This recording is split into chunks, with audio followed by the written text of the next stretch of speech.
Oke, halo guys, welcome back to Muda Belajar Investasi, teman trading dan investasi kalian. Oke teman-teman, seperti biasa hari ini kita akan menganalisa beberapa saham yang bisa kita jadikan incaran untuk beberapa hari ke depan. So stay tune, langsung aja kita masuk ke chartnya. Oke teman-teman, hari ini IHSG ditutup menguat 1,17% ya, dimana ini menurut gue overall cukup bagus dan volumenya juga ya cukup bagus dibanding hari kemarin.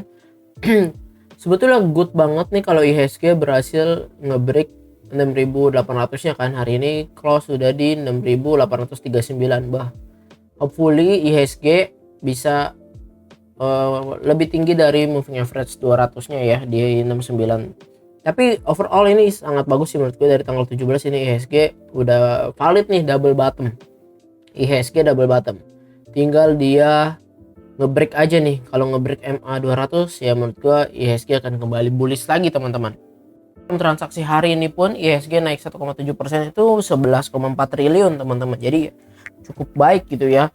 Terus kalau misalnya kita ngelihat dana-dananya dari mana aja, yang pertama ya paling menggerakkan ya Big Bank gitu ya, BCA, BRI, BMRI gitu. Tapi BNI nggak terlalu, dia di urutan keberapa. Nah terus yang menariknya hari ini kita mau bahas adalah Bank BCA nih. Kan kemarin kita udah ngeliat ya fenomena yang terjadi, yaitu Bank BRI, BNI dan Mandiri setelah dia bagi dividen, dia tuh dibanting gitu ya. Dibanting karena dividen trap terjadi. Tapi nggak demikian dengan BCA ya. Nggak demikian dengan BCA. Hari ini XDate malah dia naik coy 1%. Kemarin camdet malah turunnya cuma tipis-tipis 0,29, 1,42. Malah XDate yang harusnya orang dibanting justru dia malah naik. Tapi ya kalau dari sini, pertama yang seperti udah gue ngomongin di Telegram, ya orang udah belajar dari ketiga kejadian fenomena tiga itu ya, BMRI, Bank Mandiri, Bank BNI dan Bank Rakyat Indonesia BRI ya. Jadi nggak mungkin lah di BCA dia kena lagi dividen trap. Udah kena 3 kali pembelajaran malah kena lagi gitu kan. Dan ditambah juga dividennya si BCA ini kecil teman-teman, 170 ya kan. Ya 170 dibanding Bank Mandiri jauh. Bank Mandiri 529. Kalau dibanding dengan Bank BNI, coba kita lihat ya. Kemarin gua nggak ngikutin BNI karena jarang. 392. Bank Mandiri lah yang paling besar ya. Bank BRI itu di dividennya 231 ya kan. Bank Mandiri lah yang paling besar. Nah, lihat pas exit turun tuh, gap down ke bawah. Ya begitulah ya teman-teman. BCA nggak kebanting. Jadi kita nggak bahas BCA. Yang pertama kita mau bahas adalah saham ERA. Kenapa nih gue bahas saham ERA? Pertama gue ngeliat ada pola yang menarik untuk ERA. Jadi ini dihapus dulu biar nggak bias. Hapus dulu semuanya. Si ERA ini teman-teman tahu ya dia perusahaan apa? Ya. Terus kalau misalnya kita lihat dia kan sebetulnya ini saham downtrend. Downtrend nih dari Januari 2022 terus downtrend. Ya kan? Sebetulnya waktu dia downtrend begini bisa aja sih teman-teman buat cari profit di sini. Cuman menurut gue itu agak gambling, bukan gambling sih ya, pokoknya agak kurang pasti lah ya. Tapi kalau misalnya ngeliat pattern kayak begini, dia reversal begini cakep. Nah jadi pertanyaannya adalah kapan boleh beli saham nih si ERA? Kan dia udah reversal nih, udah uptrend ya. Justru ini yang kita mau bahas. Pakai Fibonacci kita ukur ya, dari bawah ke atas kita lihat ya. Nah kita lihat nih si ERA nih, bentar gue pakai ini tadi habis setting. Oke di reverse tapi mau ada extension, wait. Oke. Nah ya si ERA ini dia uptrend set, naik berapa persen nih teman-teman lihat. Dari bottom dia ini sini ya ke high nya itu 52% dalam 42 hari. Dimana kalau misalkan dia turun kemarin dari tanggal 17 Februari turun terus sampai 16 Maret, menurut gue tuh sesuatu hal yang masih sangat wajar karena dia naik kenceng dari downtrend, naik kenceng 52% dalam 42 hari, terus turun ya kan. Ya udah, terus masih menarik gak? Kalau kita lihat dari Fibonacci-nya, ini si ERA masih uptrend, tapi nggak sangat uptrend, cuman uptrend karena dia berhasil ketahan di sini ya 38,2, moving average 200, dia rebound. Reboundnya dia ini volumenya nggak gede-gede banget, tapi ini masih uptrend karena dia berhasil ketahan di situ ya. Ya, terus dia waktu koreksi itu teman-teman lihat dong, waktu dia kencok nih volumenya gede, waktu dia koreksi volumenya melandai, kecil, dikit ya kan. Tuh, nggak pernah lewat dari garis. Nah, waktu di sini di tanggal 13 Maret hijau bikin hammer, volumenya kenceng. Nah, ini bagus sih, terus dia landai lagi, koreksi lagi tak dengan volume yang kecil ya kan, volume kecil. Terus dia rebound di 17 Maret, volume masih cukup besar. Teman-teman lihat nih, tuh. Terus koreksi lagi dikit, volumenya nggak ada tuh, dikit bener. Ya, volume dikit bener. Jadi untuk si ERA ya menurut gue ini masih uptrend. Ya. Terus kapan kita boleh belinya? Nah, kalau boleh belinya, kalau gue sih ngelihat di sini tuh ada pola reversal gitu, teman-teman. Pola reversalnya itu cup and handle, inverted head and shoulders. Nah, ini kan neckline ya. Terus ini kita lihat di sini tuh ada shoulders kiri. Kita lihat ada shoulders kiri ya kan. Nah, gini, ini dia kepentok kan, turun lagi. Ini mungkin akan bikin shoulders kanan kayak begini. Ya, ini beginilah tuh. Ya, dia akan soon bikin shoulders kanan dengan supportnya di moving average 20, di mana di 500-an. Hopefully dia nggak breakdown. Tapi ya nggak apa-apa sih kalau dia breakdown pun, pokoknya dia batas itu sampai di sini nih. Moving average 50 buat bikin shoulder kanan ya, supaya dia tetap valid. Jadi kalau ERA koreksi ke 490, ya kalau aliran buy on weakness biasanya boleh tuh beli tuh ya, dengan target jual dulu di 530 gitu ya. Nah, kalau misalkan aliran yang buy on breakout biasanya tunggu nih break 540. Ya, 540 dia breakout gak nih? Kita pasang garis di sini. Aku pasang garis nih 540, kalau breakout bisa di entry gitu ya. Berarti valid nih inverted head and shoulders-nya. Nah, tapi kalau misalkan dia turun ke 490, apakah berarti aliran buy on breakout nggak beli? Belum tentu. Sometimes gue beli, tapi gue nggak langsung tangkep pisau jatuh waktu dia turun ke 490. Jadi tunggu dia waktu di 490 tuh dia bikin konsolidasi gak? Kalau dia sempat bikin konsolidasi dikit-dikit ya, terus dia bikin konsolidasi ceritanya dia di area-areanya cuma segini dong nih, kotak dikit, kira-kira tipis, gue bisa beli waktu dia breakout di sini 500. Kalau dia breakout bisa beli, jual di 530 ya. Jadi ada beberapa plan lah teman-teman. Ini mungkin di area best buy-nya 490 ya. Kalau misalnya kita ngelihat dari stokastik, dia emang harusnya turun dulu tuh karena dia kepentok resistance yang di sini ya. Hopefully dia turun dulu sampai 490 batas, habis itu kita baru boleh beli. MACD-nya masih bagus ya, MACD lainnya plus, terus juga mau golden cross, histogram plus. Kalau untuk foreign dia distribusi 1,3 miliar hari ini ya, tapi kalau untuk ERA nih kelihatannya dia masih sangat menarik sih. Targetnya bisa ke 550 atau soon ke 579. Tapi kalau kita lihat Fibonacci atau kita lihat dari paket target inverted head and shoulders, kita tarik ya, itu peluangnya bisa sampai 610 kita ngeliat tuh lagi.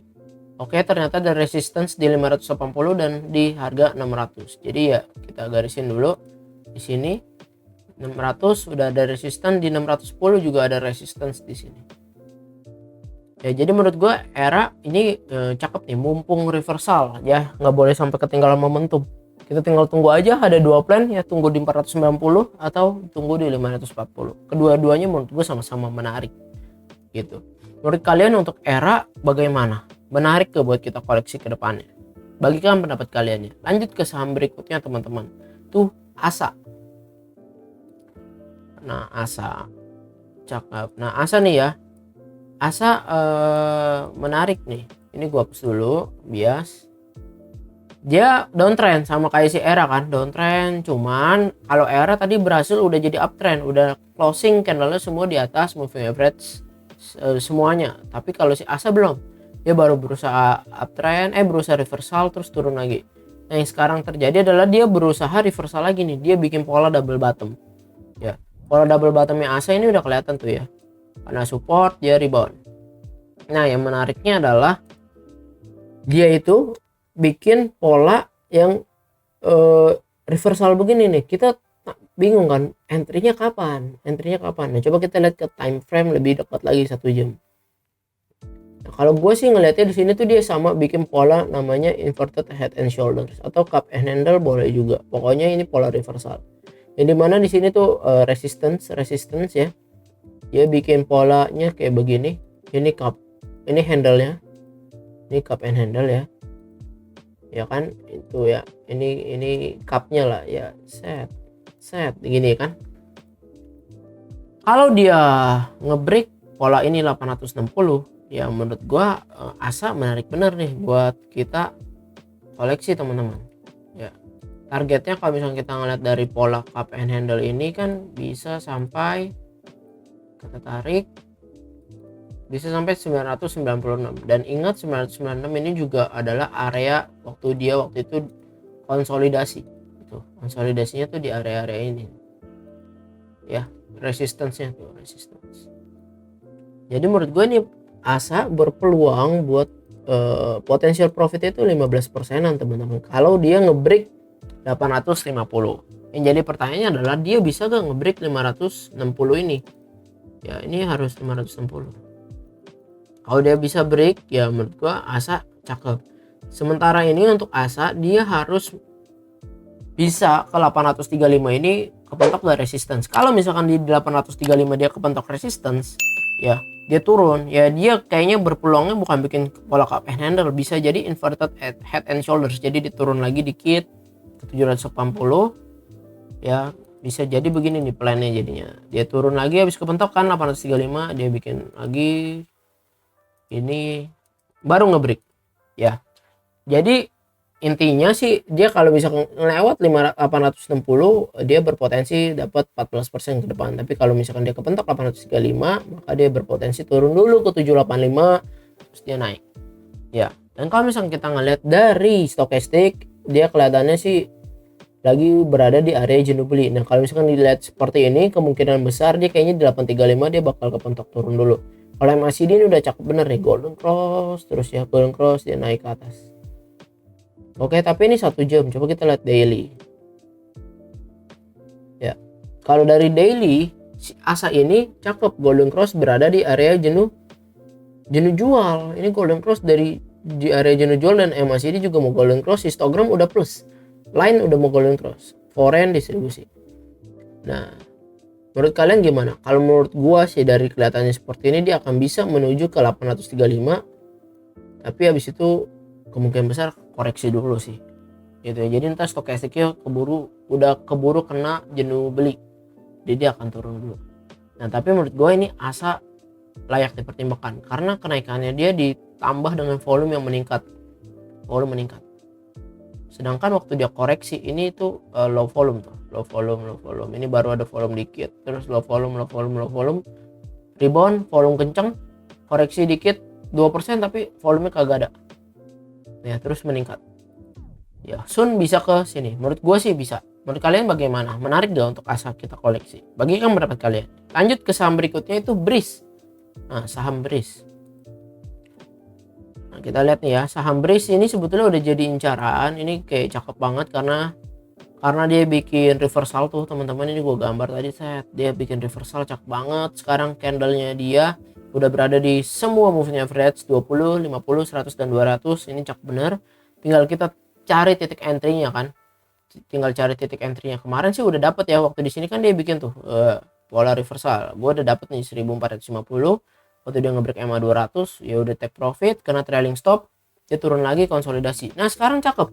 Kapan kita boleh belinya gitu kan? Yang pertama, kalau gue pribadi gue mau tunggu dia berhasil ke dia nge-breakout di sini ya. Ini kan ada 1745 resistance-nya. Kalau dia break 1745 buat gua Breeze menarik banget buat kita koleksi. Tapi kalau dia turun dulu sampai sini 1580-an itu juga menarik banget buat kita akumulasi, karena di situ adalah area demandnya si Breeze gitu, atau supportnya. Ini kan demand banget nih orang akumulasi di sini. Kalau misalkan dia turun dulu ke area sini, ya menurut gue pantas banget buat kita beli ya. Dan ini juga ada supportnya di trend line-nya, terus juga ada support di moving average 20 dan ada support di moving average 50 teman-teman. Nah, tapi kalau misalkan dilihat seperti ini, udah jelas banget Breeze itu arahnya ke atas. Kita lihat ya, targetnya si Breeze kalau dia breakout nih ya, mungkin bisa ke 1955. Gue garisin sini. Oke, apakah bisa kecapai? Tahu dari 17 September sampai 29 Maret itu kurang lebih 1 bulan lebih teman-teman, 1 bulan 2 minggu ya. Tapi kalau teman-teman mau profit ya nggak bisa diharapin dalam 1 hari ya. Targetnya kalau misalkan kita tunggu dia nge-break di 1764, maka Breeze bisa 11%. Tapi kalau kita buy di sini 1570 gitu ya, maka target terdekatnya itu ya di neckline itu 9%. Nanti ketika breakout baru averaging up kayak gitu sih teman-teman plannya ya. Stop lossnya kalau jebol sini ya, ini supportnya 1480 1490, moving average 50 juga 1490, jadi stop lossnya di 1480 ya. Kalau misalkan kita ngelihat dari stokastik gitu, dia harusnya turun dulu tuh, karena dia berada di area jenuh beli, harusnya turun dulu lah. Tapi kalau nge-break pun oke, tunggu. Tapi kalau dari stokastik kayak begini, gue kayaknya nggak bakal beli waktu dia pas breakout banget, tapi tunggu dia pullback, karena stokastiknya berada di sini. Dan MACD nya cakep banget, golden cross di area plus ya. Ini cakep banget nih kelihatannya. Udah tinggal cari titik entry yang paling mantap aja. Foreign-nya 5,6%. Nah, menurut kalian Breeze layak gak buat dikoleksi? Bagikan pendapat kalian. Lanjut ke saham berikutnya, Mari. Mari. Hari ini Mari naik kan? Hari ini naik berapa persen ya? 6%. Nah, ada yang nanya, udah boleh belum beli Mari? Kalau gua sih ngelihatnya si Mari ini kenaikannya masih ragu-ragu teman-teman. Teman-teman udah bisa ngeliat langsung dari candlenya. Ini tuh candle shooting star gitu, mohawknya panjang, shadownya panjang. Jadi dia tuh belum bisa nih nge-break moving average 20. Dan kalau dia kan masih downtrend banget tuh. Downtrend banget. Jadi kalau misalkan kelihatannya dari sini sih gue belum tertarik ya buat Mari, karena belum ada pattern yang menarik. Dan dia juga false break gitu MA20 nya. Kecuali dia tadi close di atas MA20 ya. Mungkin kita bisa ngeliat ke time frame lebih deket ya, tanda-tanda reversal gitu. Kalau dari stokastik emang menarik nih, golden cross dari jenuh beli, jenuh jual, terus MACD nya juga golden cross, histogram udah plus. Tapi sayang banget dia ketahan di moving average 20. Nah, kalau misalkan kita ngeliat ke time frame lebih dekat, coba kita lihat ya ke dalam pola 1 jam. Emang si Mari ini sih ada tanda-tanda reversal nih. Nah, kayak gini ya. Tuh. Cuman ya lagi-lagi sayang banget waktu closingnya tadi ada yang ngebuang barang volumenya menurut gue cukup lumayan. Tapi waktu dia naik di jam 9 pagi itu volumenya juga lumayan sih, cuman buangannya agak sedikit lumayan teman-teman. Apakah dia bisa nge-break ya? Kalau menurut gue sih targetnya dia mungkin ke 109 bisa, tapi kita lihat nih ya, ini neckline ya, neckline yang nah begini ya, ini ascending triangle nih, terbentuk dalam pola 1 jam ya, 1 jam kebentuk. Apakah dia bisa nge-break? Kalau break ascending triangle dalam pola dalam time frame 1 jam itu bisa sampai ke 120. Tapi kalau misalkan kita lihat gitu ya, historicalnya itu moving average 200 harus dilewatin dulu 108. Jadi nggak muluk-muluk, dia mesti nge-break dulu nih teman-teman, 104 ke 108. Tapi kan upside-nya kecil ya. Kalau misalkan kita beli di 104 break, targetnya ke 108 ya lumayan sih, nggak kecil-kecil amat, 4%an lah.